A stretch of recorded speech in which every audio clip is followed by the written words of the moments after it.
everyone, and welcome to the American Scouser podcast. It is our regular Monday podcast in an irregular time because we had to go trick or treating. At least Bickler over here did in his Bamford costume. So we are back in an hour late, but we are here with the regular trio. I am your host, as always, Timuchin Audio in Chicago, where we have less than ever trick-or-treaters. I think kids are wimpier these days. They don't want to go out in the little sprinkling rain, apparently. Gally, how are we doing over there? Well, first of all, I have learned not to take any shots at children on this program. Or be critical in any way of kids and any type of panhandling or asking for things. And just because I love to be a dick, I absolutely love Halloween. Wait. Do you pass out candy at Halloween, or do you tell the kids there's two ways to get candy? You either go work and buy it, or your dad gets it for you. There's no free candy. I never thought of it until now. Now it would be an awesome sign. Every year up until this year, we have passed out candy at the house here. We live in a pretty settled neighborhood, and sometimes you'll see like a bus park at the top of the hill, and kids just start rolling on in, which is great. But this year we passed on it. The dog is not exactly ready for this many strangers coming to the house yet. Especially not post-surgery here. So he's chilling. He's not exactly loving all the people walking outside, but he's liking barking at the walls and yelling at people. So I feel like that's just about... What do you mean by settled neighborhood? Predominantly white? Is that what that means? No, actually, is that what that means? Wasn't.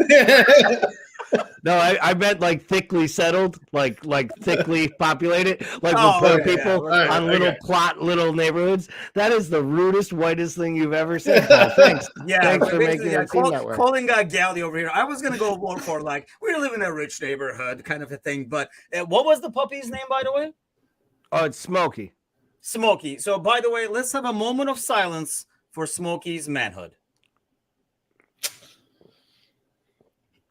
Thank you.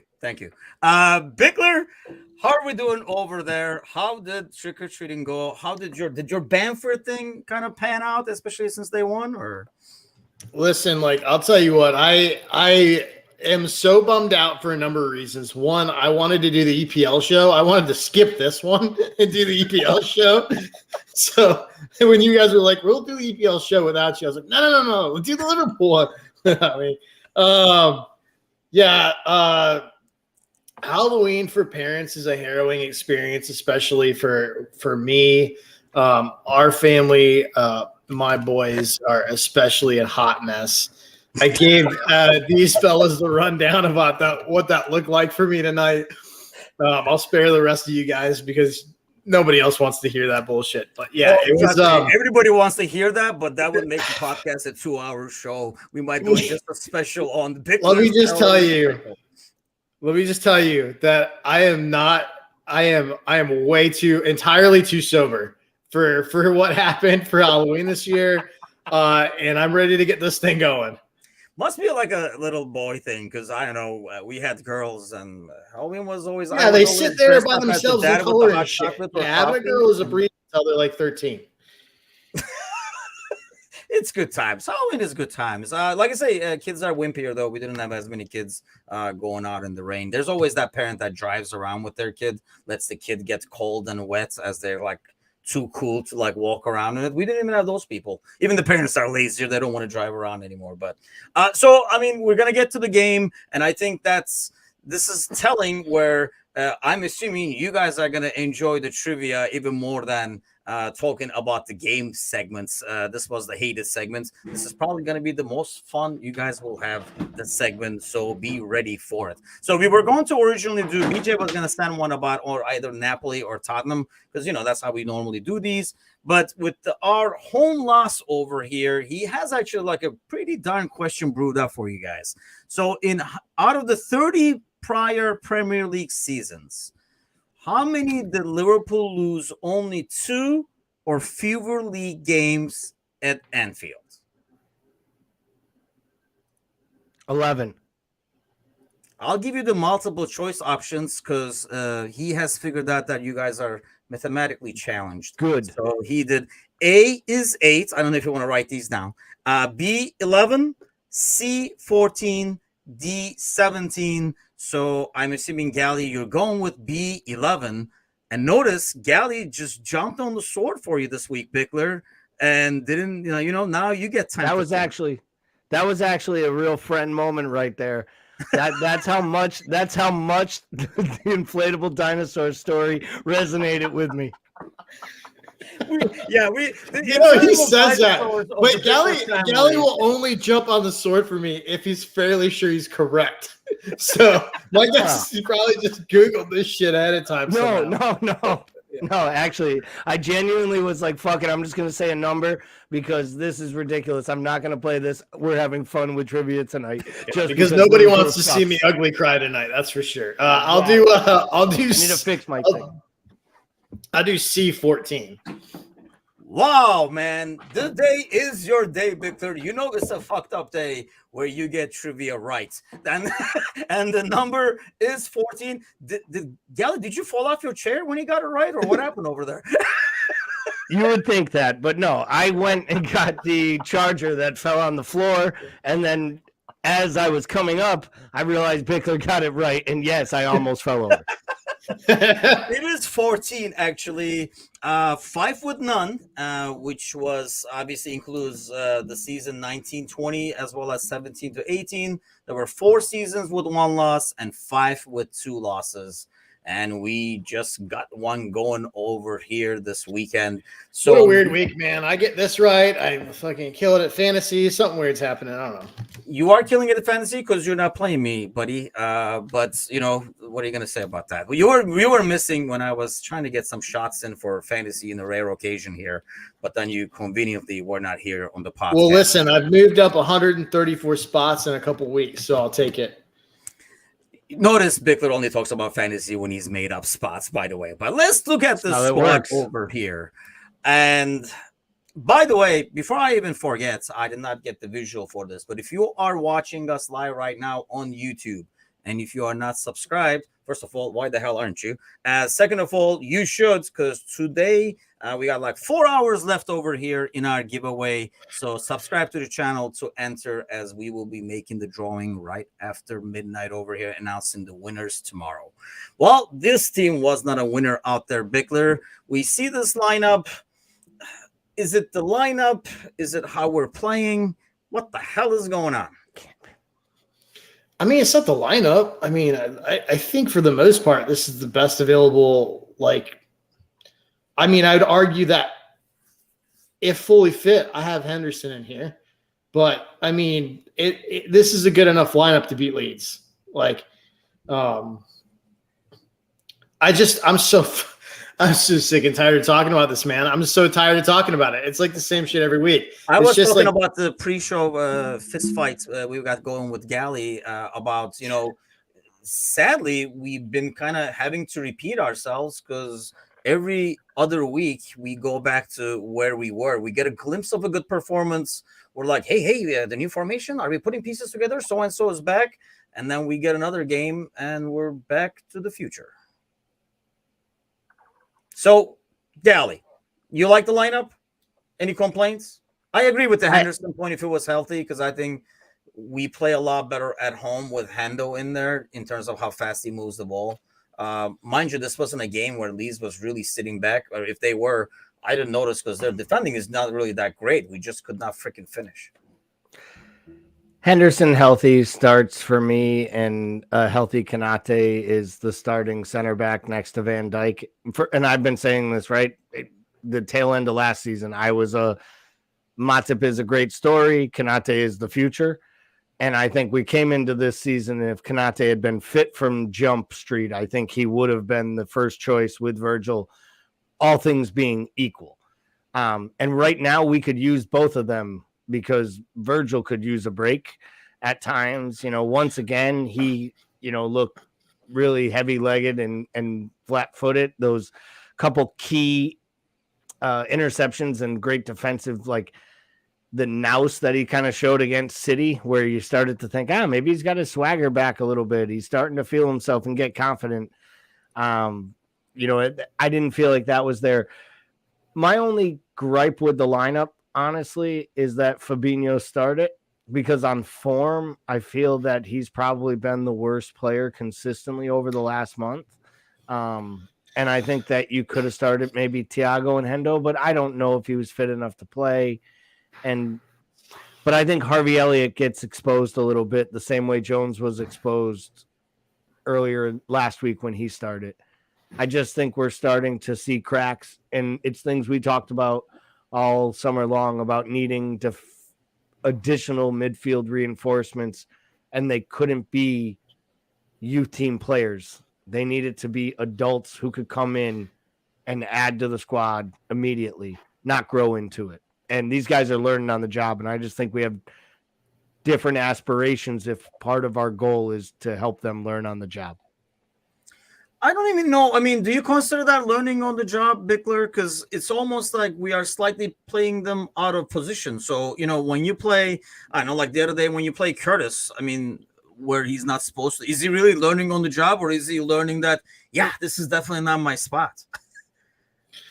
I mean, I think both are good points, right? I mean, like we talk about like the importance of getting these guys minutes if they're going to grow into the team, but like, you're right. Like if they're playing in new formations with unfamiliar people around them, also in unfamiliar positions, what good is that doing anybody?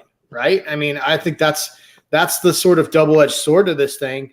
I mean, I just think about this going into the summer. It's just so crazy to me. And I think the frustrating thing to me is that like we can sit here and like it really frustrates. Like, I mean, this week Jurgen talks about like, he's like, if I'm being honest, and anytime he starts a sentence with "I'm being honest," he's getting ready to not be honest. Like, I don't mean to be. I'm not trying to be a dick. I love him, but like he talks out of both sides of his mouth, and because he smiles about it, people love him. And like he follows that up by saying like we could not have anticipated this many injuries going into the season. And it's like, well, yes, you could. Yes, you could. Because if you look at that midfield and you say, oh, we had 9 midfielders going into the season. Well, we only felt really good about 4 of those, right? We only felt good about Henderson, Thiago, Fabinho, and Keita. And we know that Keita has serious injury issues. And we know that Thiago, remember when we bought Thiago, we considered him the cherry on top. He was a finishing piece. Now, all of a sudden, he's a fundamental piece. Like, when did that fucking change, right? Like, it used to be like, oh, Thiago. Right. Well, I mean, when the fact is that, like, I don't necessarily agree with the we didn't replace Genie thing, but all of a sudden when Thiago became Genie, that was an issue for us because behind Thiago, in the caveat to having Thiago was always that Curtis Jones was going to come good. If Curtis Jones isn't Scouts, he's in the championship. Like if we're being honest about it, like I just think that like, and maybe that's harsh, but he just has never developed 2 sides of his game. He never has, and I think relying on him and relying on a young Harvey Elliott and relying on a Carvalho who's best in a 10 when we don't play a 10, like it's just like I don't consider those pieces that are reliable pieces that you can go into a season and say, yeah, this is it. So to me, when you look at those 4 pieces that we had, Thiago and Keita, which are consistently injured, and then Henderson and Fabinho, which are getting older, like in Henderson on the last like 4 months of last season was really dogging it, man. You could tell like his legs were gone. Yeah. And like, so I think if like me who sits on a couch and is just basically a potato can see that, like somebody who works with these dudes every day should know that. Like it shouldn't be me being like, dude, we need at least 2 or 3 like quality additions to the midfield. Like that shouldn't be on people like us to point out as obvious. Like, and so I just find it really disingenuous when we be like, oh, we couldn't have seen these injuries. It's like, even if we didn't have these issues, even if we didn't have these injuries, like regardless of the injuries, we needed them. And I think that's the most frustrating thing, not to go on a tangent, is that like this stuff seems like it was completely avoidable. Okay, two things with that, and I think there's a fine line between. And we talked about this before. How Klopp, builds a squad. There's a lot of loyalty, and obviously, it has brought success in the past. But that over the top loyalty that helps build that squad sometimes can be your downfall because you're kind of like keep putting your money on people who are constantly injured because at one point or another they were there to contribute. So we gave them contracts and they're still here. But so because of that, maybe because of they're on the payroll, if you will, you almost have to count on them. But then why would you like count those people in like as options? In the beginning of the season, he was like, we have midfielders. How many more you guys need to the to when he was asked the questions. And now it's like, oh yeah, maybe we want to take more risks in the transfer market and stuff like that. Like James Peters is like writing today. But at the same time, Gally, are we to play the devil's advocate, because it's what I do, for these young kids like Curtis, like Elliot, is it partially because we're being a little bit unfair on them and throwing them into a situation where the people around them are not performing? Before, when you had all the gears working properly and you throw Taki over there, he gets a goal. You put, like Jones over there, he works like a wonder shot and stuff like that. We're like, oh, how cute. We're developing these guys at the same time. The future is bright.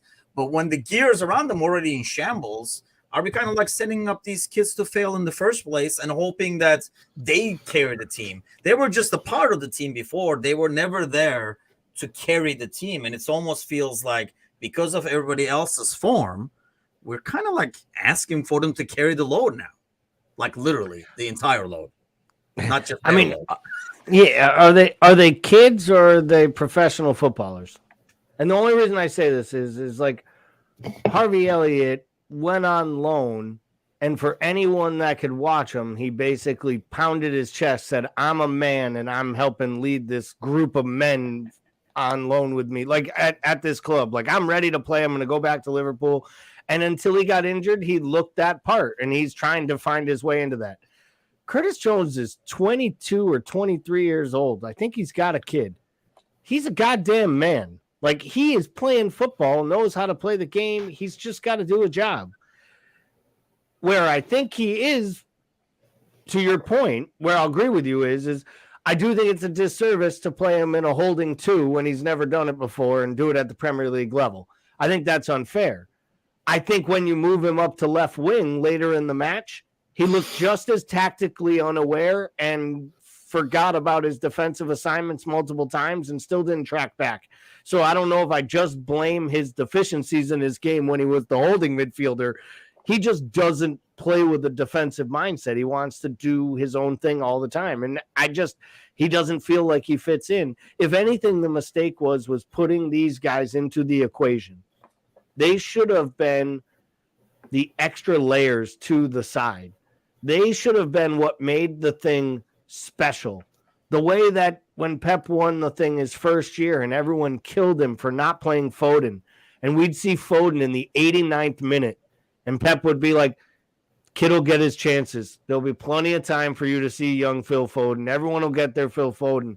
He knew he had a diamond in the rough, and he could have rolled him out there, but he didn't have to because their side was deep enough of like fit and like grown-ass men who could sub in and do a job.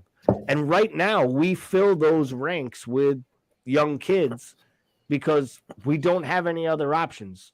And that was putting too much faith in Keita. Let's just call it. Keita was an absolute epic failure. The whole thing. Like an epic failure. And it's the type of failure it's hard to get out of the way of. And we always say we don't get to make mistakes like that. That's the difference between us and Chelsea. Well, Keita's a $60-something million failure, which is why we've struggled at replacing him in the midfield or getting more midfield reinforcements. And Ox, though it looked to be a success in the long run with the wages and how long it took, it turned out to be a failure too in the overall transfer. Because when we really needed him to play a big role he's not there, and we're left with three players. And honestly, that's what it boils down to. And I think that's why we see Curtis Jones and Harvey Elliott and Carvalho play, to Paul's point, probably roles 2 years ahead of where they should be in the natural progression of this club.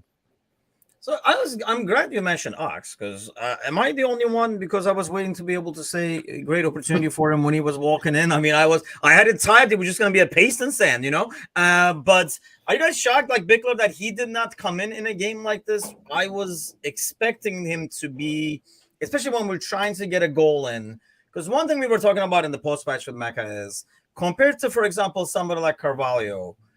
Ox, because of his age, he has been in tougher situations and he has delivered. He has played bigger games. So it's a lot easier for him to adjust to a bigger moment than somebody like Carvalho to come in and save the day, or Jones to come in and save the day. Are you shocked that he didn't get a chance in the last 20 minutes or so to come in the game against Leeds when he was ready to go? And he was ready to go because, like I said, he's been practicing. So my answer is no. But I think I want to delineate between was I surprised and should I have been surprised? I think probably looking at where we're at in that bench, I should have been surprised that he wasn't called on. But I wasn't surprised because I gave up on him in my soul so fucking long ago that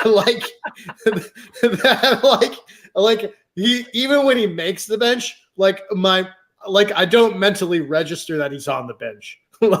And so I think I probably in a weird way would have been more surprised when they called him, because I would have been like, oh, I just think that, look, he's been given so many chances to come and make an impact, but it's also one of those things that he is a player. He's one of those players that I feel like needs a serious run of play to find form. I think he needs that consistency to find his level. I don't think he's like the opposite of Divock. He can't just come in and make a moment. I feel like he's a dude that needs that regular rhythm. And if he doesn't have that rhythm, it's very, very hard for him. Isn't that hard to give him that? I mean, are you absolutely, which is why I think it's just dead wood. Absolutely. And that's why I think it's just dead wood. I think he Go ahead. No, I was just going to say, I just think that, yeah, we're just talking about, yeah, I mean, that's where we're at. I mean, we're just let's just all I mean, that's just the microcosm of where we're at. We'll just all interrupt each other and just pass out under a bridge somewhere. I just think it's been deadwood for so long because I just think that he needs something that we can't give him. We can't give him enough minutes for him to find that form. And he's never going to be that person that comes off cold off the bench and provides that spark. I just don't see him being that type of player. He's never been that player. Even when he was at his best healthy at Arsenal, he was never that guy that came off the bench and gave him spark. He was at his best when he had a defined role in regular minutes and regular rhythm. And that's why I thought, getting him, I mean, to be able to do that, you're not going to give him starts unless, against in the League Cup, he'll probably get a start. But, I mean, give him 15 minutes, 20 minutes here and there. Because if in the beginning of the season, you're going to say, hey, we have this guy, this guy, this guy, this guy, and then they're injured, right? Then you complain that who would have known that Ox and Keita is going to be injured? Well, then he's freaking back. Why is he not playing? And that's what I get lost in. Then you never thought he was the guy for that. Then why did you freaking count him? And that's the inconsistent that bugs me, and that's what makes it's if you have a player who's consistently ready to go all freaking 90 minutes and I didn't get to use it. Yeah, if you need him to have regular minutes to catch a rhythm and he's regularly injured, that player's no good for you. I guess that's fair. I mean, go ahead, Gally. Well, I just think when it comes to Ox, here's my take on it, and I stood on this. This was my kind of point in the summertime. And I think Jurgen even kind of alluded to it a few different times without saying it. He did everything but tell Ox to go find another club in the summer, and he didn't. So when Jurgen said our numbers are what they are and then named off everyone, if you remember the way he named all those players off, I think he actually named all the kids before he got to Ox because he was still injured at the time. But ultimately, I think Ox was already the 7th or the 8th option. He just happened to get hurt on top of it. I just feel like Ox had already kind of played himself out of the long-term plans where Klopp was already saying he's not getting another contract. If players want to go seek places to play football, they can look to play football. We'll never stand between a player and playing football. He basically might as well have just said, Ox, I'll pack your shit, man. I hired the moving company. Like, we need number 15. Like, can you please? I mean, it was everything. I think it was more about us picking some of the wages up because nobody was going to roll the dice on an often injured Ox at those rates. I mean, I can't understand why they wouldn't. But where I was going when I was trying to interrupt Paul was ultimately like what he needs is to play at a club like Crystal Palace, play at a club like Leeds. If he was at Leeds, he would start every single week, every week, and he'd probably get a good run, and eventually he'd catch that fire. And then some big club would come in the way we did after a short period of him playing well at Arsenal, the way Arsenal did after a short period of him playing well at Southampton. The problem is we don't have time to give him the short amount of time to play the 3 matches he could before January when someone could not pay anything for him. But here's my thing. So we complain about, the way we're playing, we're not able to play how we used to play. And we're putting that on a lot on, obviously poor form, but tired legs, right? If that's the case, so these fresh legs are so much worse than these tired legs then, Bickler, that we are still trotting out the tired legs who are also out of freaking form, like a double whammy, like someone like Fabinho, for example, right now, instead of playing a young kid or instead of playing somebody else in those positions. We don't have it. Is it like, is death an option? Like, what are we doing here? Sounds like a question for the manager. Like, you're right though. That's the dilemma, right? But like I said, all avoidable, all shit we knew this summer. It was all shit we knew this summer. Like none of this is surprising, and that's like the maddening thing. And yeah, you're right. Like the players that are often injured. Like, listen. I don't think we're ever going to see a match. I think we've seen Naby's last match, okay? I know they're making a deal about him training and him being healthy. I don't think we see him again. I don't. I don't think he was hurt. I think he turned his phone off. I think he wants to move. I think I don't. Phone off. Yeah, legitimately, I think he's just fucking out. I think he's pulling like a Ben Simmons. Like, I really don't. I was like, can you play Tuesday? My messages are not going through. Yeah. It's not read. Mailbox full. Yeah. Mailbox full.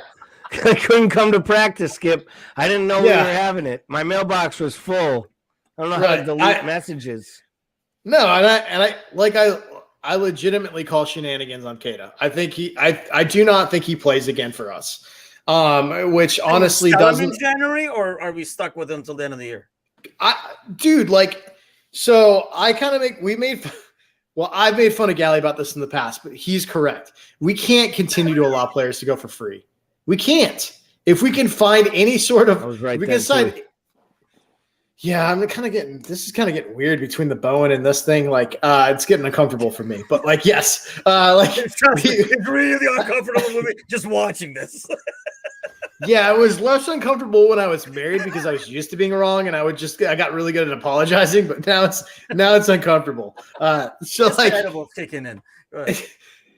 We've got to find a way to get him a move where we get some sort of money, and it's not because we need the money; it's because we can't just continue to let players go for free, because it sets a bad. I think at this point, here's the thing: we always talk about how we've been smart in the transfer window and how we've done well and how we've hit on most of our transfers and how we've done really, really good value for business, and that is because we've always gone into negotiations with a good leverage point. We don't have good leverage points anymore. People know we need players. People know that we let players go for free. There's no incentive for a team not to wait on a player anymore.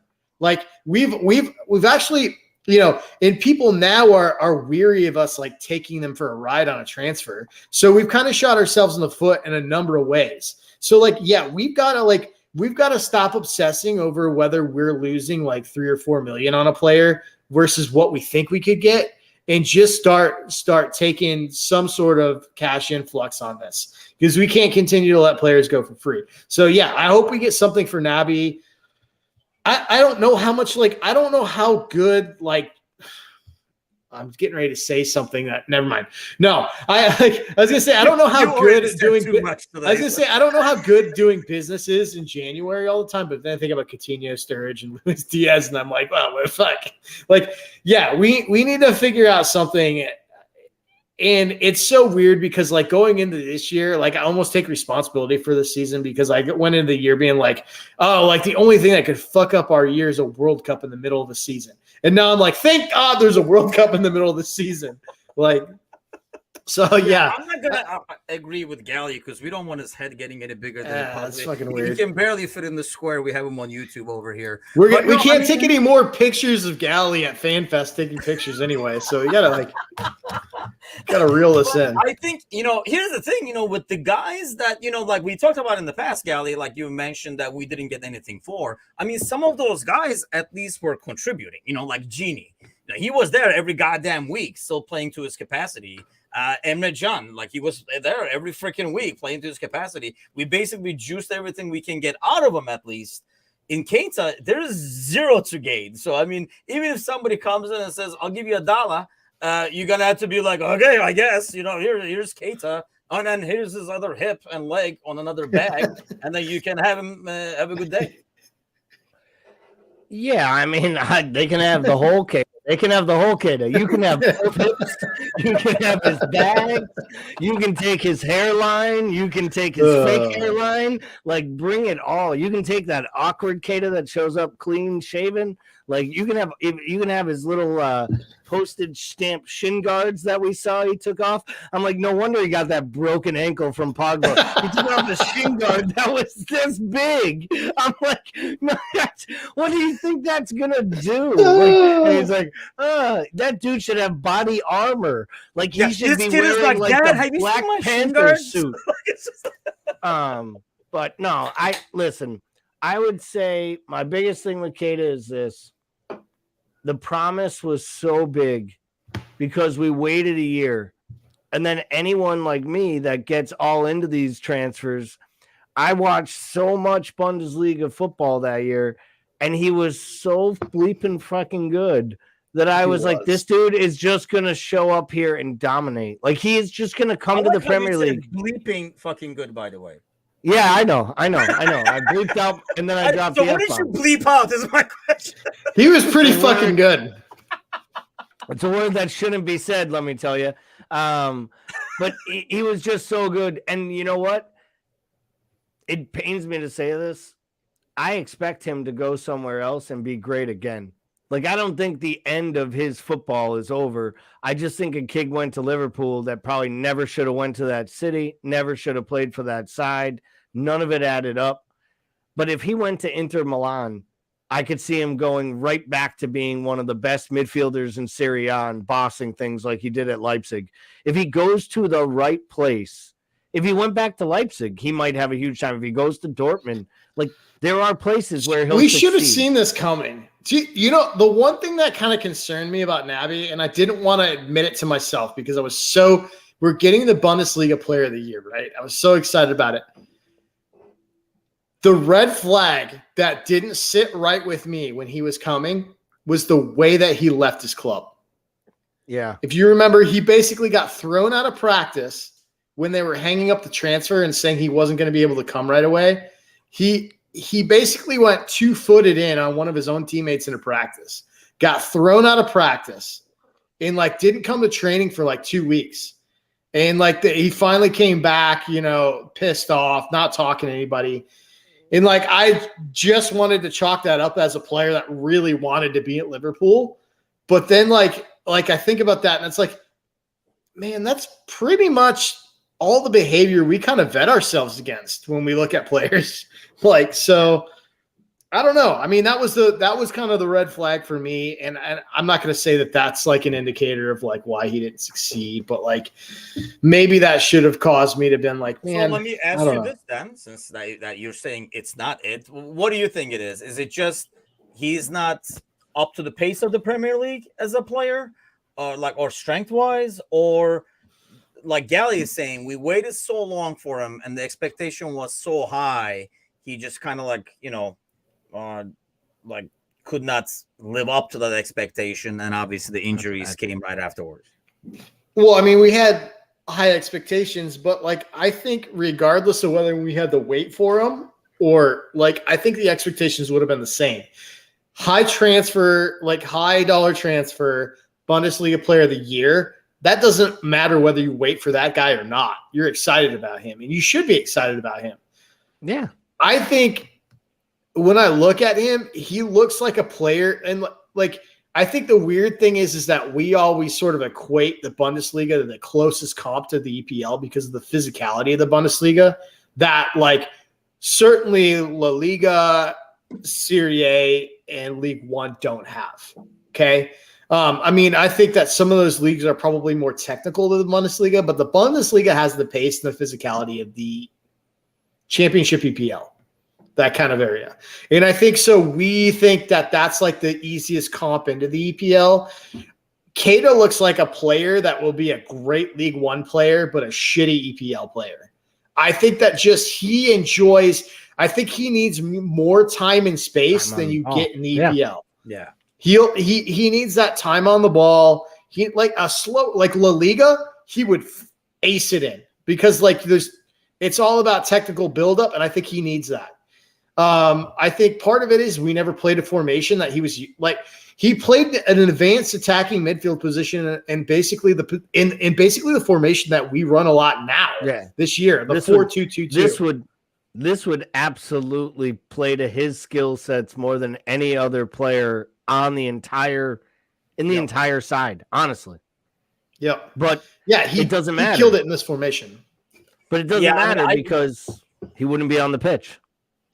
Well, and that's the flip side of it. I mean, the dude can never be on the pitch, and we've had, I mean, we say, like, oh, maybe like he was not good enough or fast enough, strong enough for the EPL, but he said spells where we're like, all right, this is the guy, and then he gets injured again. I mean, when we were going on that run before, like freaking like Pogba broke him in two, he was having a great run that time of the season, and then we lost him again. So I mean, some of it has been perhaps like he was good enough, we just could not keep him healthy. And like I said, some of them are not just like muscle injuries, like that injury he's had against United with Pogba. I mean, there's no ankle, no shin guard is blocking that, Scally. No, he was sneaky good last year. Like it's way under the radar how sneaky good he was from start like to Ox finish. In the title winning year, I know what you mean. Well, yes, no, but that can't be under the radar. You still talk about it every week. Yeah. How can it be under the radar? That is one of those things. That's the thing where the guy. That's a post you've been staring at for 3 years. It is. That's that moment. That's that stat that you tell everyone. Like the most underrated thing about this guy is his speed on the bases. Way to troll Gally to mention. Now look at this. Now we're off the rails. That was a beach ball. I had to like slam it. Go ahead, that was unbelievable. No, that was great. But I mean, really, of course, Ox in the championship season, unbelievable. Oh God. So I'm going to ask you a question for once, Timuchin, because when a show goes off the rails, let it go completely off the rails. We should never do this late. I can feel myself growing another chin.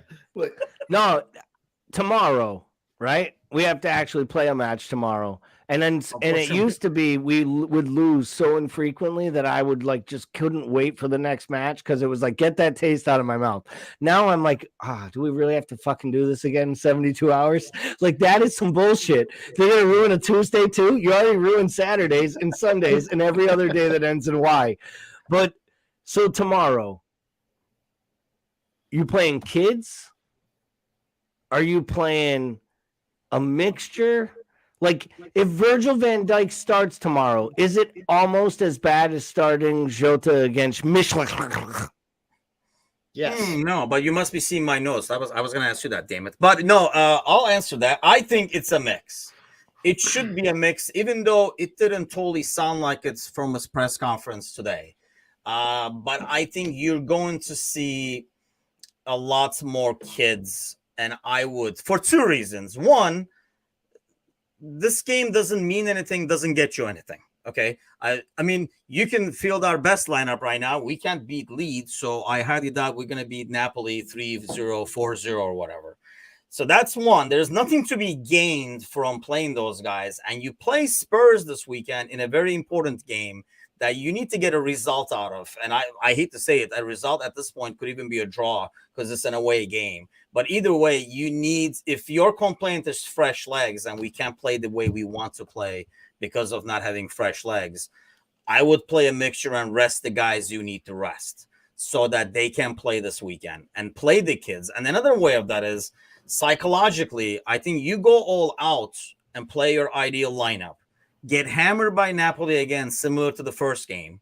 And, you know, Gomez might not be out there. It might be Konate. So you don't have Gomez to freaking like pull out at halftime and make it the scapegoat where your entire team just got pummeled by Napoli. You get a game like that, it's even more demoralizing. Whereas you play a mix, and even if the score doesn't go your way, you lose at Anfield, whatever, you can kind of say, well, it doesn't matter anyway. We accomplished the mission, which he said in the press conference today in terms of qualifying for the next round. And then you get fresher legs for the weekend. So we're still in good shape. This game doesn't matter. So I think both psychologically and physically, it doesn't make any sense to play anybody and everybody who can play. I would rest as many as possible. Yeah, I do agree with that, Paul. You gonna start the kids? Actually, we're gonna go specific with you, Paul. Are you starting Mo, Darwin, or Bobby, or how many of those three? No, that's the fucking problem, though. Like you have to start a mix of them because there's not enough like backups to actually put in, which is just fucking terrifying, dude. Because like I swear to God, if we start Konate and he gets hurt, I swear to God. And like Matip, like dude, has he set the Guinness World Record for like most serious calf injury? Like how long can a calf injury possibly put you out? Like I do not understand and that. You know, when he was Shaq, he was talking about because his muscles are so big and stuff like that. It's not the case with Matip, so I don't know what the hell is going on with this calf. I don't know. I feel like Matip took all of his 16 or 14 months of whatever voodoo and yoga and whatever he did to stay healthy for all 63 matches last year. I think Matip bottled all that up and then was like, you guys do realize I show back up next year and I am still Joel Matip. And if things don't go right, it's 2 weeks, then an injury, 2 weeks, then an injury. And I think that's why it was so important to get Konate back. I'm with you, Paul. I'm a little nervous. I can't believe I'm going to say this out loud. I give Big Nat Phillips the start tomorrow. I don't care if we lose 5-7-0. I think I would actually go with the Suicide Squad. I'd go Phillips and Gomez. And I'd go literally quicksand and Ramsey. And Ramsey, yeah, why not? Ramsey. I'm going to tell you right now, Ramsey has to start tomorrow. He's playing 80-plus minutes with the under-21s. That means he's scored an absolute beaut, too. He's played great from what people say. He has to play. He needs some minutes. Why not bet him in tomorrow? I'd play the two of them. I'd play Simicast. I would literally go Suicide Squad. I'd play Phillips, maybe Gomez. You can't up top, though. Like, you know what I mean? Like, there's no numbers. Like, who are you going to – if you don't play Nunez, Bobby, and Mo – I didn't say all of them. I was just saying how many of them are you playing? On the line you can.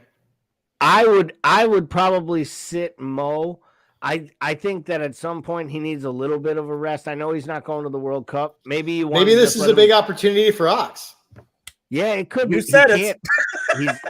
He's not registered, guys. He's not registered on the Champions League side. He can't play. You're right. Tease me. That's how you know Klopp's high on him. Once again, the manager clearly didn't have him in the plans because in August he didn't think he should be not playing either. Right, in the European side. So I think this is a weird one. This would be the match where I'd start the Kane kid. I'd give the Polish freaking Prince his buddy Polish Messi. I'd let him slide in. Like play some real deep kids in the academy. 4-5-1. Why not? Like, honestly, we're playing at home, and the best we can do is go out there and hope something crazy happens. Like, we score early, they get a red card, and the game gets turned on its head. And even then, I don't know we could win this match 4-0, and that's the only way we win the group, right? 4-0. It's almost like if you play all the kids, that's not real. It's almost like if you play all the kids and we get smoked, we clap them off for the effort. Yeah, like, you know what I mean? That's the psychological thing I'm talking about. There's no point in fielding a team and be like, yeah, this Napoli team is going to kick our ass regardless of who goes out there, kind of thing. And it's a team, they're on like a roll. That's another thing. I mean, Klopp kept saying it too. Probably like the most informed team in Europe right now, and rightfully so. So why risk it? You know what this all means? That means that we're going to see our starting 11 out there. We are. We're going to get our starting 11. That's what's going to frustrate me. I would honestly play Kelleher in the match. He hasn't started a match all year. He's only going to get a few League Cup games. With our luck, we'll probably get bounced out of one. I'd give him a match and let Allison take a rest for basically being heroics. Napoli, the rumors in Italy is that Napoli is planning to maybe send their youth team because they believe they can still figure out a way to finish top of the group. And they know that they can't have injuries because they actually are at the top of the table in Serie A. I mean, they're not just playing good in Europe. They're playing great in Italy. I mean, they are the best team in Europe. Like in a power rankings world, it's Real Madrid because they're holding the title and don't lose matches, the fuckers. And then it's probably Napoli too, with Bayern Munich right there with them. If we were like, if the roles were flipped, I mean, we would probably still want a mix, right? I mean, if we had it guaranteed and all we had to do is not lose 4-0 away at Italy, we would probably say, hey, we got a game this weekend, rest as many people as you can and play a mix. I think we're going to see a mix. I don't think we're going to see the extreme that you're throwing out there, Gally, in an ideal world. I don't think Klopp will ever do that. And I don't think we're fielding a full lineup either. I think we are seeing Costas out there. I don't know about Ramsey. We're definitely seeing Milner out there because he was in the press conference. So that's always a tell sign right there that he'll be starting the game. And I think we're throwing maybe like Nunez out there and resting Bobby and Mo. You would think those guys need more rest than like Nunez. But I think we're going to see a mix. I think if Milner's playing, he's clearly playing in the midfield.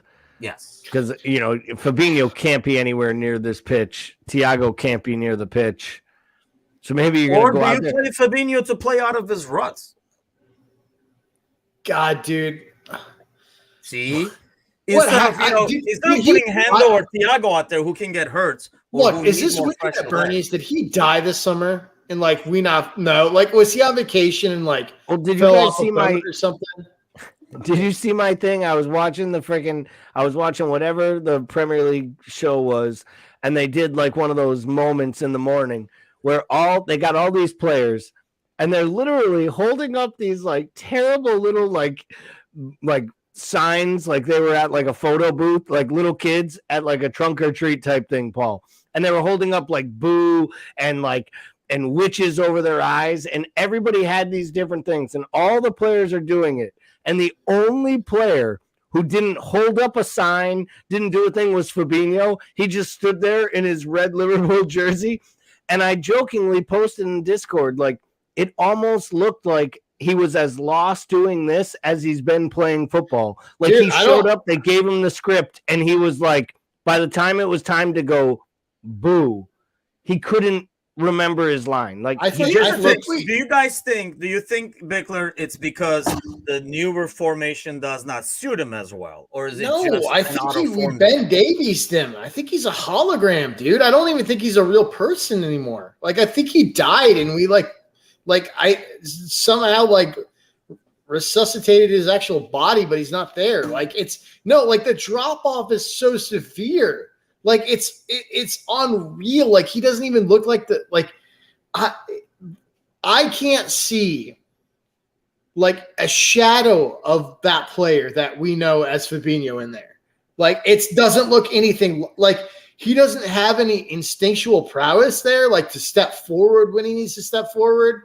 He's dropping off runners, just weird stuff. The ball over the top that he loves isn't there. He's not hitting the switch at all. It's just, it's such a dramatic drop off. I'm not he's either got to be injured or he's dead. And I don't know which one it is yet, but like I feel like it's some of the weird. positioning now does not suit him as well, and he does not do the same things he used to. He almost acted like a sweeper in midfield before, where you had the two in front of him press, and he would basically cut off the counters and cut off whatever was coming out of that press. Whereas now he has to cover more area, and it's kind of like not the same press in front of him. Or is he just a victim of, the press not being as good in the first place, Gally? So I think your second point is spot on. I think a big part is the press is not nearly as good as it was, right? It's not as instinctive and it's not as cohesive, which doesn't make it as effective. To your first point, and to something Paul's been talking about, the tired legs, the like mental and physical fatigue. We've played shit ton of matches, however many it is, 180 or something like that in the last 2.5 calendar years. I would argue that he has had less cover than anyone in our side the entire time.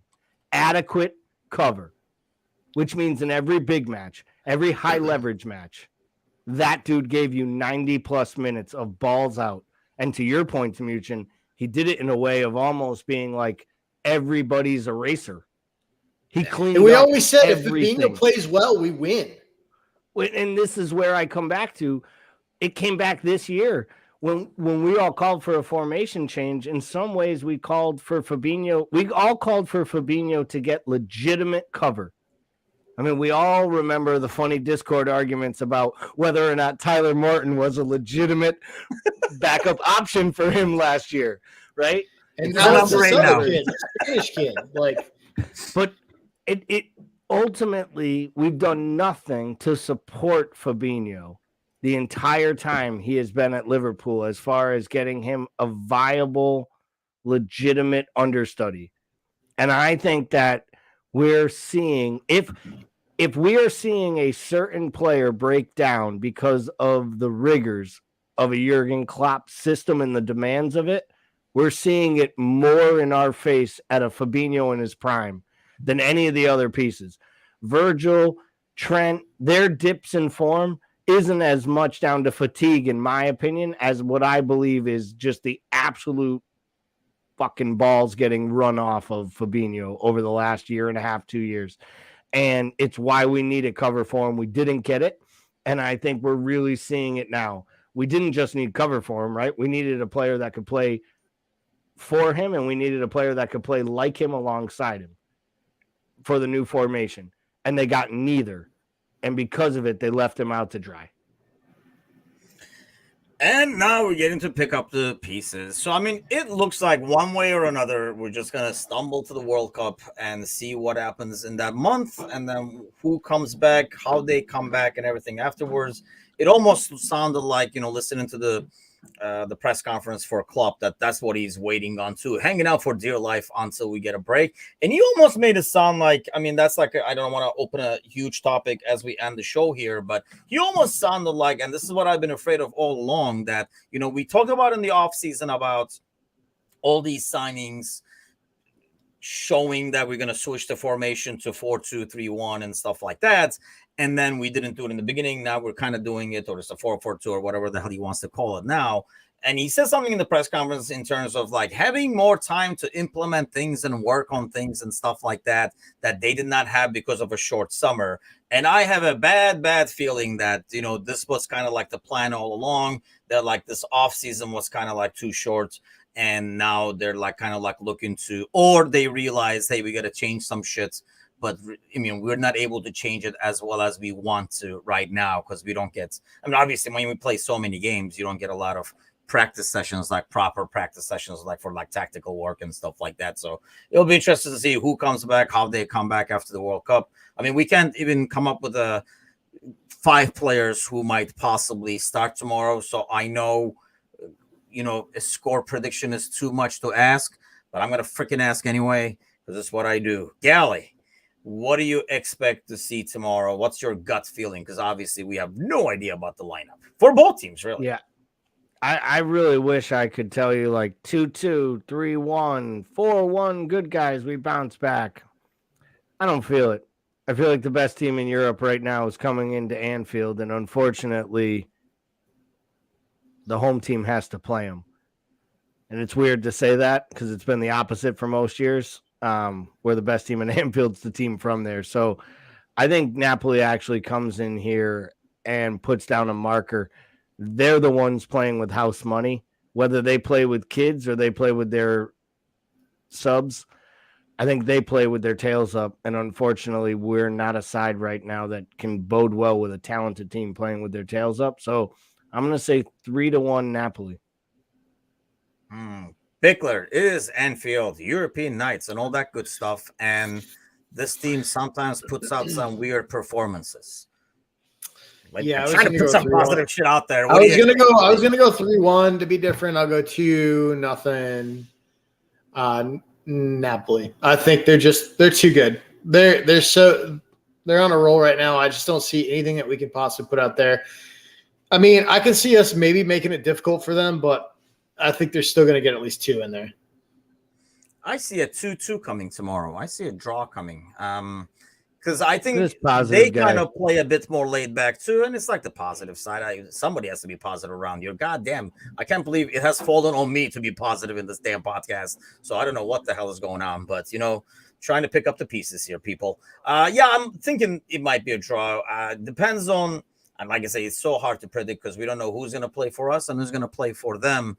The bad thing is they can probably do some minor rotation and still be successful, whereas we're probably going to do some major rotation before even we're successful. So we shall see. Well, that'll be it for this week. A late session is probably, having seen this, is probably not recommended for the future, especially after Bickler's trick-or-treating. It's been a great night and a fun night overall. You have 3 hours, if you have not already, to subscribe to the channel and enter the drawing for this month. And then we will announce the winners sometime tomorrow morning on Facebook page. Thanks a lot, everybody. And if you have already subscribed, please do the liking, the sharing, and all that good stuff. Get the word out. Support American Scouser. And then hopefully we'll be back suffering again tomorrow after the game. Take care, everybody.